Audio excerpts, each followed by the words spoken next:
Would you like to win in the first moves of the game without a lot of efforts, easily and fast? Then this video is for you, because we are going to learn the Danish Gambit. You can see it here in the screen.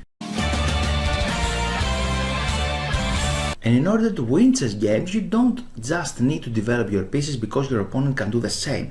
Nowadays we have very strong computers, and for that reason we can not only develop our pieces but in the same time prevent our opponents. The Danish Gambit can start after the move e4. Our opponent, most likely he's going to play the move e5, and now we can develop our pieces very easily like this, but we can play the move d4, and after this we can offer another pawn, and after that we can offer another one, and now he can take here and we can retake with a bishop. Okay, Angelo, I give up 2 pawns. Now what? Now you need to wait. Wait for what? For your opponent to make a mistake. In this video you are going to see 8 traps how to win your opponent fast. Okay, let's see now what we got in return actually about this gambit. Here we have 2 very active bishops hitting here in that square, most particularly on e7. This is a very juicy target, the f7, and we have another bishop hitting here, so it's a little more difficult for black to develop his pieces, right?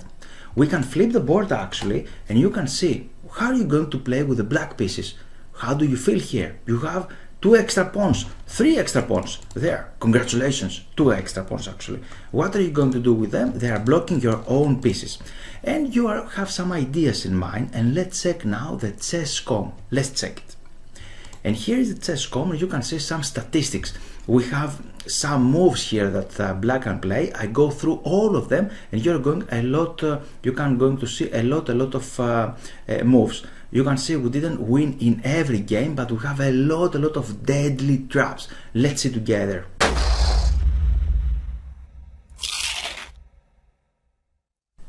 Here is our position, and the first move that black has in mind, it played sometimes actually, said okay, I capture 2 pawns, and I don't like just to defend, I'm going to capture even more, and I'm going to play queen g5, I'm threatening another one. How are you going to play like that? I'm protecting this, and then I'm going to develop my pieces. Right? He would like a pawn, just offer him another pawn, and we can play this move. He can take it, and now rook here, attacking the queen. He has to play, this is the only move actually, he has to play that, and now our first trap is coming. Here it's our turn. We can give a deadly double threat, and in order to do that, in the first step actually you can find easily the double threats. They are existing, but as advancing you need to create them, and for that reason we have this amazing trap luring the king on f7, and after this we have the double attack here and attack there. This is the trap. And if he knows this one, or if he just seen that one, then he can play something like this and say, okay, I have enough, I have 2 pawns, you capture one, it's okay. And now you have another very strong move, amazing move, and this is boom, this one. If you just accept this, because you can accept the pieces, then we can take there, and now the rook is trapped actually. We are going to win material here, and not only that, we are threatening the knight, so he has to play something like this to save the knight, feeling a little happy. And now we have another tactical motif. The tactical motif is this one, discovery, because we have discovered this piece of power, and this is simultaneous attack. With the bishop we are attacking this, and with the rook we are attacking another piece. So this was a very easy first trap. Let's see the second one.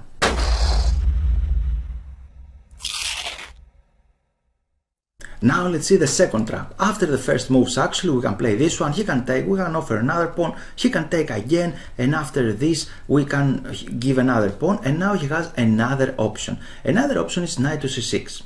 I add these traps actually in the frequency that played, not many players played that one, and after this not many players played this one. They are not very popular moves, but knight c6 is a very nice move here actually. It could happen from advanced players, this knight to c6, because he would like to develop, first of all, to secure a little bit his position, to make one development, and after this he's going to develop his pieces. Very nice move this one. In this particular moment we cannot attack the enemy king in the center of the board. We cannot really do it, because for example we can develop our pieces, and after this check, now the knight is protecting that bishop, so we don't have a lot of tricks against this unprotected bishop.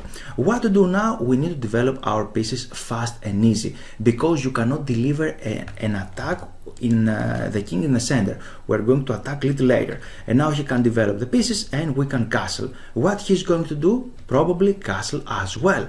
And now comes the very strong move, and the very strong move is knight to d5.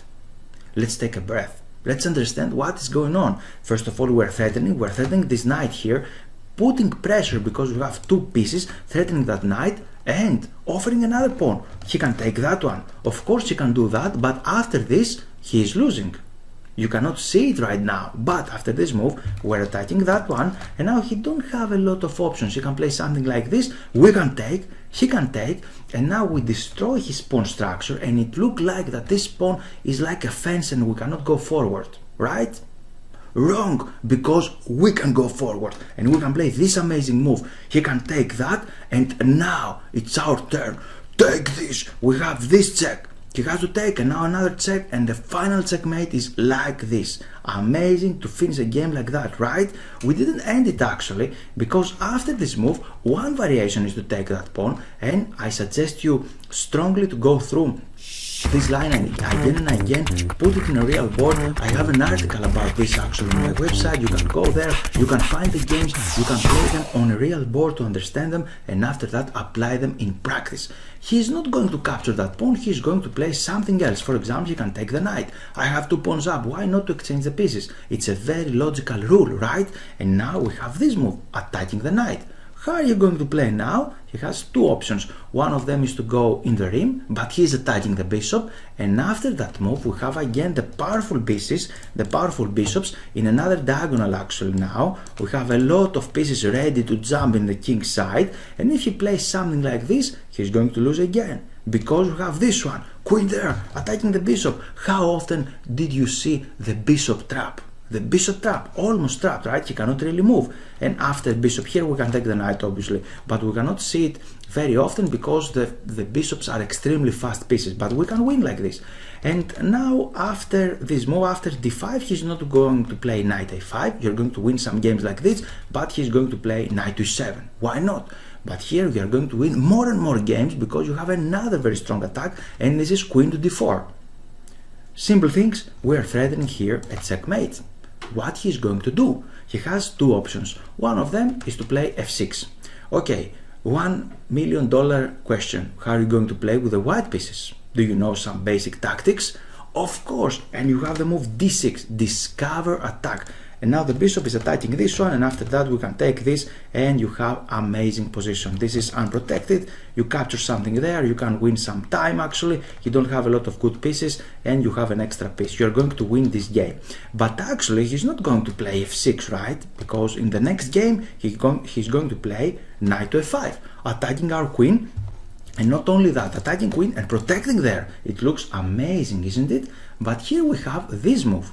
We're attacking the knight, and now he's going to play this in order to control the knight, and we know from tactics removing the defender. Very important. What is this? We're attacking, we have pressure against this pawn, we're attacking 2 times and he's defending 1. So we need to remove that defender, and after this move is completely busted. He cannot do anything at all because our pieces are coming. And not only attacking this, it's a simultaneous attack again, because we're attacking the knight and we're attacking this unprotected bishop on before, right? This is the trap number 2, and you can win games like this.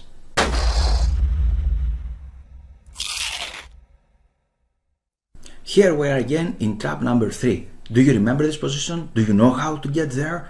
Okay, I'm waiting. You can pause the video, you can go there, and of course nothing will happen without some good coffee. And get ready for the trap number 3. Are you ready? You can drink with me. Amazing. The coffee is good. And now he has another move to play, right? I'm not going to play the queen here, I'm not going to play knight there, I'm going to play d6, and after this I'm going to develop my pieces. And here I'm going to tell you another trick after these first moves, why your opponent is going to play e5. I play e5, is one of the best moves in the world actually, how to meet e4. And why we play this move? we play this move because we would like to control the center and build our pieces behind the center. This is why we can play the Danish Gambit, because immediately we try to unbalance the position, unstabilize it, and after this he don't have this very nice looking move knight to f6, and after all of these moves he can play d6. Again, this is the same idea, right? He would like to control that square. Maybe he can play this one, and after this developing his pieces and like this. So we can play that one, he can play this to pin our knight, and now we have another trap. He already fell into this. You're going to face this. And how to play? Boom! Bishop takes on f7. It's a piece sacrifice, he can take it. And now again a double attack. He would like to take this one, but he cannot because the queen is unprotected and the knight is attacking the bishop. And after this he say, okay, take this with the queen in order to take there, but we're not going to take like this. We can take with the knight, we have another piece and a winning position.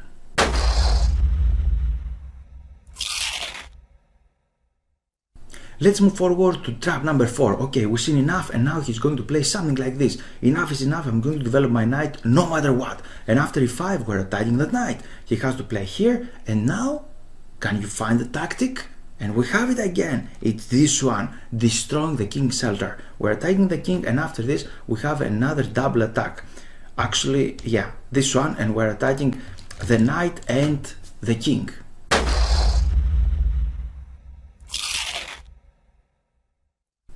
Trap number 5. Let's see. He can play that, like that, and after this he's not going to play knight to e4 because he learned right now, and he's going to play something else. He's going to play d5. What more natural than that, right? But again we can take, and now we just capture a piece. He has to recapture, and after this we have this one, a check. He has to take, and now this double attack. He's almost losing immediately. He can give this check, we can block with a knight, we are threatening the rook. He can play something like this, and after that he can develop there, long castling, and again we are a pawn down actually, but we have this brilliant pawn here. We're attacking the king, we are ready to move forward in the right moment actually, we are continuing attacking, and this position is amazing. He cannot really develop easily his pieces, and we have fantastic initiative.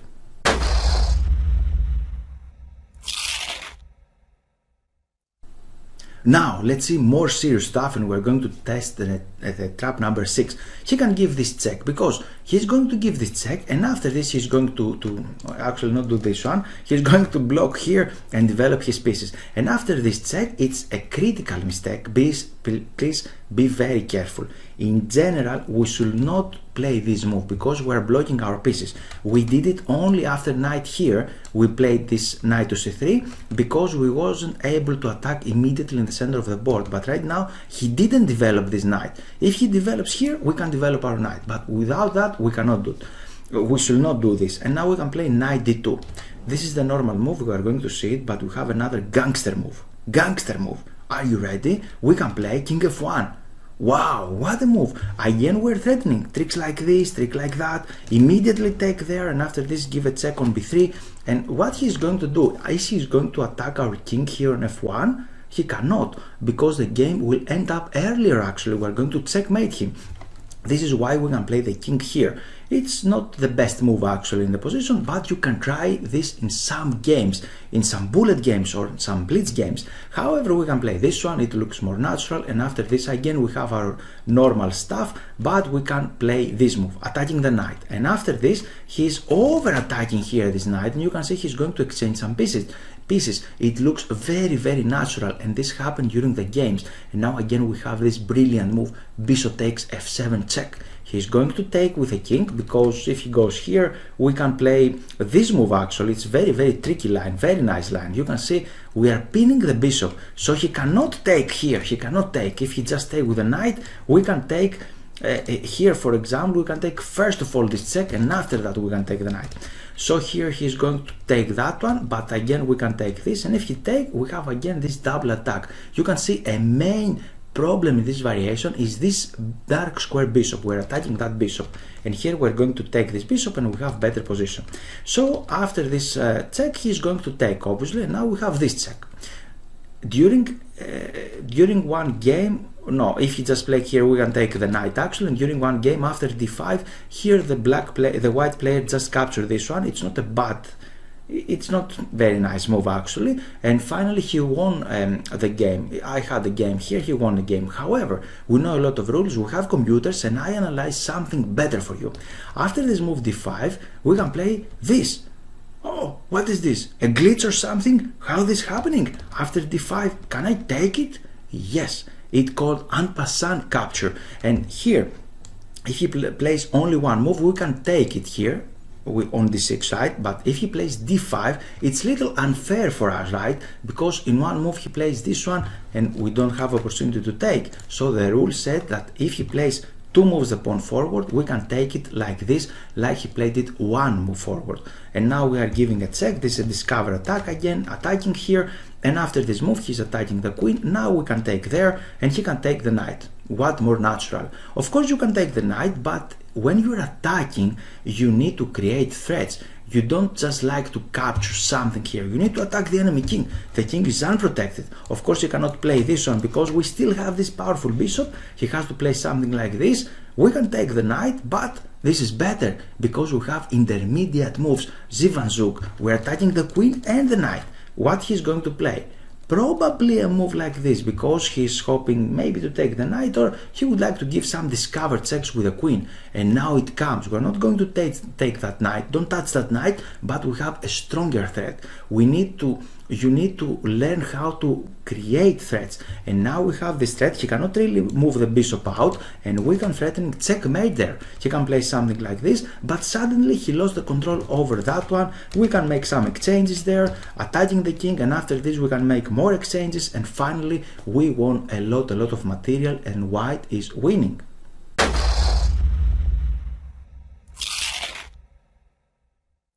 Trap number 7. Are you with me? Let's go. In this particular position he has to play something like the main line. d5 is the main line. Actually try to do that because he has 2 pawns up, and don't be so greedy, give something back, right?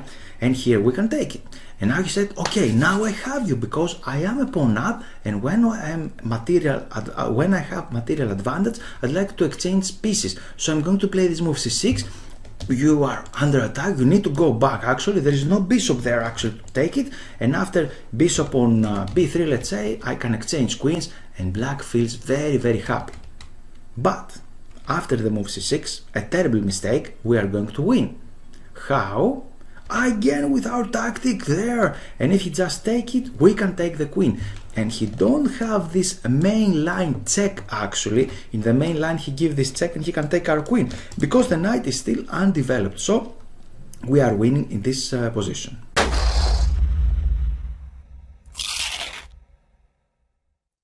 And now we are in trap number 8, the final trap of this game actually, on this lecture. And here after this opening moves we are going to give this one, give another pawn, and now we have the Danish Gambit, and after all of these pawn sacrifices we have the powerful bishops.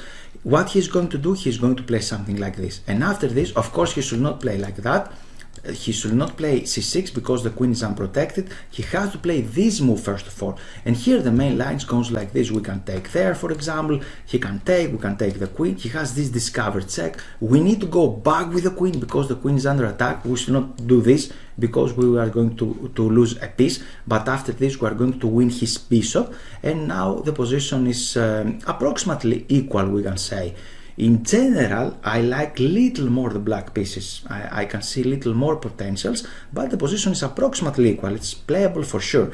However, in this position we have another good trap, and of course I prepared another trap for you. Don't play single the main line, but you can try this one, developing the knight. And now we just developed the knight. He's going to exchange here. We can take with the knight, and again he said, I feel a little uncomfortable, I cannot really move this one. Why you're not going back? Actually go back with the knight, exchange queens, and then we can play. And most of your opponent is going to play this move c6 because he cannot see anything here. It looks like very nice move, very natural move, but it's not. Let's try to find what is out. Pause the video.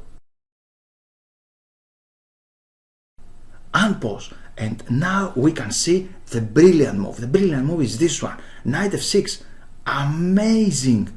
we're attacking the king. What he's going to play? He cannot really take with the queen because we have this bishop on b2. This is why we play the Danish Gambit. After this, if he just don't take there, we have this check, removing the defender. The queen is unprotected, and after that we can take the queen. But you have this check to take our queen. No, because he is under check. We are attacking here. We are threatening the king, so he cannot do the same tactic, and we are winning. And after this, of course, he is going to take with the pawn. What else he can do? And now, luring and double attack. We have this one, and after that, the final double attack with the bishop. I hope you enjoyed this video, you like it, and learn a lot and start playing this Danish Gambit. Of course, you can experiment a lot with this Danish Gambit. It's not winning for sure, because e5 is one of the best opening moves for black. And if you would like to learn more actually and increase your understanding and become a better player, you are very welcome to subscribe on my main list on the website in order to learn more lessons and how to play against this Gambit. Thanks for your time, and I hope you enjoyed the video. Here it's time for action. This is the initial page of my website, and here you can click Give me access to get access to free lessons. You can read this page, and if you scroll down, here you can add your name and your email. After that, you're going to take a free lesson how to avoid chess blunders. So, time for action is now, and you're very welcome to join my mail list.